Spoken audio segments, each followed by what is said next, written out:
एक लंबे अरसे तक हमारी मिल्की वे गैलेक्सी को ही होल यूनिवर्स कंसीडर किया जाता था, लेकिन 1924 में एक अमेरिकन एस्ट्रोनॉमर एडविन हबल ने इस बिलीफ को गलत साबित कर दिया और बताया कि हमारी मिल्की वे की तरह ही और भी गैलेक्सीज हैं और इनमें एम्प्टी स्पेस मौजूद है। और इसी को प्रूव करने के लिए इनको गैलेक्सीज के बिटवीन डिस्टेंस का अंदाजा लगाने की जरूरत थी। एडविन हबल ने 9 मुख्तलिफ गैलेक्सियों के फासले पर काम किया।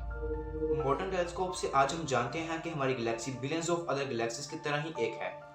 1929 के करीब जब एडविन गैलेक्सीज के स्पेक्ट्रा को स्टडी कर रहे थे तो उन्होंने एक बहुत ही अजीब चीज को नोटिस किया कि गैलेक्सी से आने वाली लाइट लॉन्गर वेवलेंथ को शो कर रही थी, यानी कि वो रेड शिफ्टेड को शो कर रही थी। रेड शिफ्ट को समझने से पहले आपको पहले डॉपलर इफेक्ट के बारे में जानना पड़ेगा। फर्ज करें एक कार आपके करीब से पास होती है, कार जैसे जैसे आपकी तरफ आ रही होगी इसकी आवाज हाई पिच सुनाई देगी और जैसे जैसे ये दूर जा रही होगी इसकी आवाज लोअर पिच सुनाई देगी। लाइट भी बिल्कुल इसी तरह से ही बिहेव करती है। जो गैलेक्सी दूर जा रही होगी वो रेड शिफ्ट को शो करेगी और जो गैलेक्सी करीब आ रही होगी वो ब्लू शिफ्ट को शो करेगी। उन्होंने जितने भी गैलेक्सीज को देखा वो सब रेड शिफ्टेड को शो कर रहे थे। इसका सिर्फ एक ही मतलब था कि यूनिवर्स एक्सपैंड हो रहा है। लेकिन हमने तो ये सुना है कि 5 मिलियन साल बाद एंड्रोमेडा मिल्की वे से कोलाइड करेगा, और जबकि यूनिवर्स तो हर जगह से एक्सपैंड हो रहा है। असल में इन दोनों में mutual gravitational attraction expansion force से ज्यादा है, इसलिए ये दोनों एक दूसरे की तरफ खींचे चले जा रहे हैं। बट वेट, ये यूनिवर्स आखिर फैल क्यों रही है? अब आप यहाँ पर कहेंगे कि यार मास, इसके पीछे तो इन्फ्लेशन थ्योरी है जो कि हमें एक्सप्लेन करती है कि यूनिवर्स किस तरह से फैल रहा है, जिसके मुताबिक बिग बैंग के वक्त सब कुछ एक ही सिंगल पॉइंट में था जिसको हम सिंगुलैरिटी कहते हैं, और जब एक्सप्लोजन हुआ तो यूनिवर्स फैलने लगा। हाँ, ये भी सही है, लेकिन अगर मैं आपको बताऊं कि इसके पीछे एक बहुत ही मिस्टीरियस फोर्स जिसको डार्क एनर्जी कहते हैं जो कि यूनिवर्स की एक्सपेंशन कर रही है। हाँ, आपने डार्क एनर्जी के साथ साथ एक और वर्ड डार्क मैटर के बारे में भी सुना होगा, लेकिन इस डार्क मैटर को हम किसी और वीडियो में डिस्कस करेंगे और आज के लिए हम इस डार्क एनर्जी के कंसेप्ट को ही कंटिन्यू करेंगे।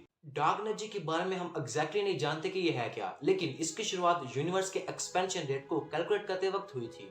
जब 1998 में 2 एस्ट्रोनॉमर्स की टीम यूनिवर्स के डी एक्सेलरेशन रेट को कैलकुलेट कर रही थी, यानी कि यूनिवर्स एक्सपेंड तो हो रहा है बट स्लोली इसकी एक्सपेंशन की स्पीड कम हो रही है, और वो इस डी एक्सेलरेटिंग स्पीड को ही कैलकुलेट करना चाहते थे। बट उन्होंने देखा कि ये डी एक्सेलरेट की बजाय एक्सेलरेट हो रहा है, और वो ये कैलकुलेशन टाइप 1 इज सुपरनोवा, जिसको स्टैंडर्ड कैंडल भी कहा जाता है, की मदद से कैलकुलेट कर रहे थे। टाइप 1 सुपरनोवा एक सुपरनोवा के टाइप है जिसको बाइनरी सिस्टम में यानी 2 स्टार्स एक दूसरे को ऑर्बिट कर रहे हों और उनमें से एक व्हाइट ड्वार्फ हो। जब व्हाइट ड्वार्फ दूसरे स्टार को खा जाएगा तो एक्सप्लोड हो जाएगा ज्यादा खाने की वजह से, और इसी एक्सप्लोजन को ही टाइप 1 सुपरनोवा कहते हैं। जब भी ये एक्सप्लोड होते हैं तो ये हर बार सेम अमाउंट ऑफ ब्राइटनेस को ही देते हैं।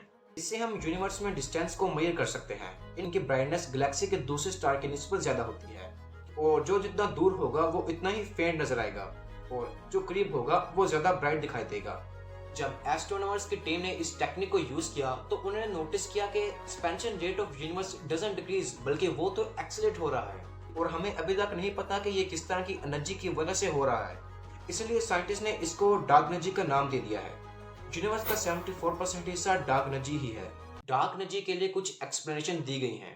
पहला ये कि ये स्पेस की प्रॉपर्टी है। अल्बर्ट आइंस्टाइन पहले वो शख्स थे जिन्होंने ये रियलाइज किया कि एम्प्टी स्पेस नथिंग नहीं है, बल्कि इसकी भी कुछ प्रॉपर्टीज होती हैं। आइंस्टाइन के मुताबिक मजीद स्पेस का वजूद में आना पॉसिबल है, यानी कि यूनिवर्स में स्पेस क्रिएट होता रहता है, और इनके मुताबिक स्पेस के पास खुद की एनर्जी भी होती है, और जैसे जैसे स्पेस वजूद में आएगी एनर्जी भी आएगी, और जैसे जैसे एनर्जी इंक्रीज होगी वैसे ही यूनिवर्स का एक्सपेंशन रेट एक्सेलरेट होगा because of space energy. Quantum theory of matter के मुताबिक स्पेस टेम्परेरी पार्टिकल से भरी हुई है जो कि कंटिन्यूअसली बनते और डिसअपीयर होते रहते हैं, और यही स्पेस में एनर्जी को जनरेट करते हैं, यानी कि टेम्परेरी पार्टिकल्स की एनर्जी को ही डार्क एनर्जी कहते हैं। यह शायद डार्क एनर्जी एक बिल्कुल ही न्यू एनर्जी हो और जो नॉर्मल पार्टिकल और एनर्जी से डिफरेंट हो। That's it guys, आज की वीडियो के लिए यही था, लेकिन जाने से पहले मेरे एक सवाल का जवाब दें। सवाल ये कि यूनिवर्स एक्सपेंड हो रहा है from all points, but expansion में जो न्यू स्पेस क्रिएट हो रही है वो कहाँ से आ रही है? ये शायद ये स्पेस वही सिंगुलैरिटी से आई है जहाँ से बाकी सब कुछ आया है, या शायद स्पेस सिर्फ स्ट्रेच्ड हो रहा है, मतलब कि न्यू स्पेस क्रिएट नहीं हो रही बल्कि पहले से ही मौजूद स्पेस से अटैच हो रही है। वैसे गाइस, आप डार्क एनर्जी के बारे में क्या सोचते हैं? मुझे अपनी थॉट्स कमेंट बॉक्स में बताएं।